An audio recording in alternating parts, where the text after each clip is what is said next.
Does the music matter? LiveWaves, build a generation. Kingdom Customs, J-Dab Music, let's go. When it comes to the music, what do y'all consume with? Does it make it raise your hands, dance, kick off your shoes and relax? Grooving, impacting, influence. Got your body beat moving, so congruent. I'm teaching using scientific rubric. Power, perception, persuasion like fluid. Penetrate your brain, your memory, in tune with the thought, life, emotions, vulnerable to illusion. Bringing it to you from LiveWaves is conclusive. We need a voice. We need a consistent voice. We need a sacrificial voice. And we need a voice that knows what they're talking about and can provide evidence and willing to partner with other people and make whatever kind of changes we can. Hi, and welcome back to Does the Music Matter? I'm your host, Pritchett, aka the Multi-Ministry Man. And I'm excited to get to episode 2 so that we can begin to delve into this work of Does the Music Matter? So listen, just a quick recap on episode 1. Episode 1, we kind of talked about the history and where the vision came from. Why is this a part of my heartbeat and my passion? We talked about the table of contents and what information is inside of the book and what we will be looking forward to getting into in the next couple of months or so. And so before we get into what we're going to discuss on this week, I just want to let everyone know to be on the lookout. I just want to share with you that the book will be available for purchase coming March 10th, 2022. The newly released copy of Does the Music Matter? Power, Perception, Persuasion. Get your copy of this psychological, scientific, literary work that is sure to provide evidence of its claims in every form of fashion. It may not be the everyday read, but the everyday person can read it. Primary release March 10th, 2022. Go to kcm633.org. That's kcm633.org and purchase the book. And so listen, I'm excited once again. We're going to today talk about the preface. We're going to do lots and lots of opening of the book during the episodes, all right?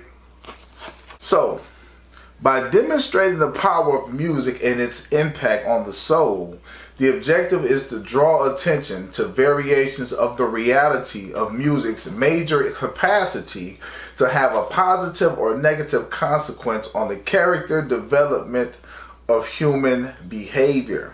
All right? The creation, performance, significance, and even the definition of music varies according to cultural and social context. Music is described as multidimensional, and researchers have categorized it by its arousal properties, emotional quality, as well as its structural features. Music has accompanied major social events throughout the history of mankind. Major gatherings such as weddings, graduations, birthdays are usually recognized by a familiar tune. Some of y'all out there know what it is. You've been married before. Your favorite song, if you still hear that song to this day, it brings back those memories, right? We always have a song the bride comes down on, so on and so forth, right? So major gatherings have been accompanied by music for centuries. All right? There's plenty of research that is on the way in this here literary work in regards to music's impact on the mind, emotions, and behavior. Shout out to Pastor Davis from Saginaw, pastoring in Saginaw, Michigan. All right. He is a senior pastor at Christ Fellowship Baptist Church. His foreword reads, "If you were to meet my brother Pritchett, you would quickly notice his love for the Lord, his commitment to his family, and his passion to articulate the profound truths and impacts that music has on the mind and mood of people. In this profound and prolific question, does the music matter? We see music's presence in the Bible inspiring, encouraging, and uplifting those who receive it. Today, music can motivate us for good and bad depending on where our mind takes us. What you will discover in this book is a God connection and correlation between the mind and music. As a pastor, I enjoy all music and believe its message can help, heal, hurt, and hinder.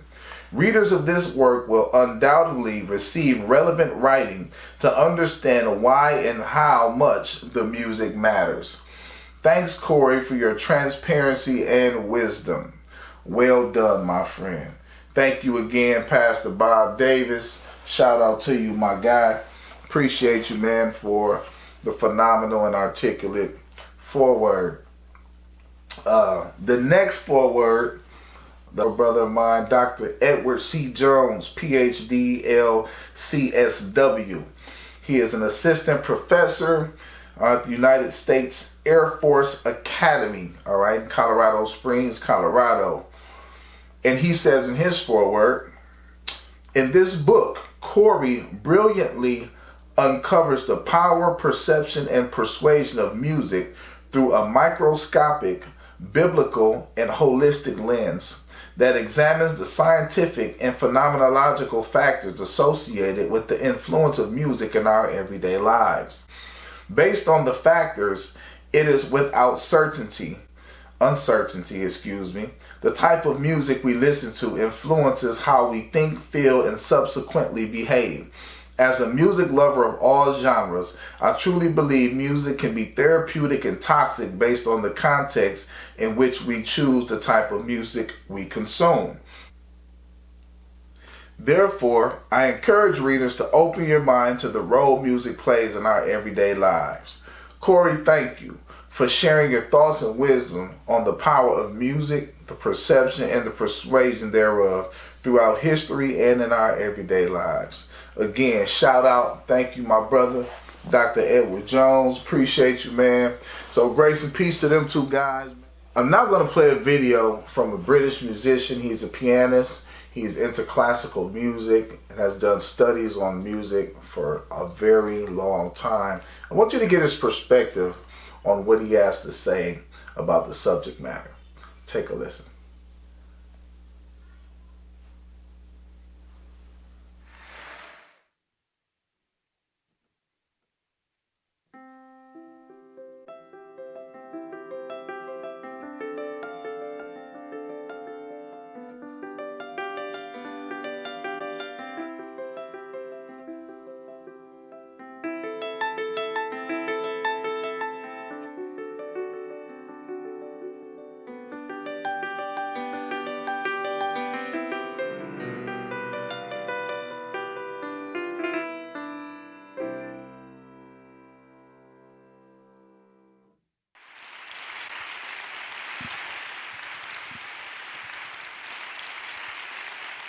We musicians, we always get asked to play. They say, will you come and do a talk? And I say, yes, I'd love to, thank you. And they say, oh, and of course we'll bring a piano so you can play too. But that's fine, I love playing. It's sad, but it's true, but this thing, it's kind of my best friend. It's a magical thing. I can't think of anything else in the world in which we live that is as universal as music.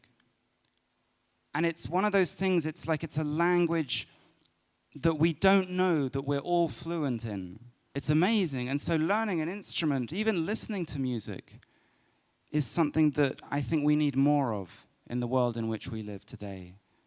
Beethoven ripped up the rule book and he composed music that really for the first time in musical history was about feelings. It was about interiority, looking inside. It wasn't listen to music and everything changes.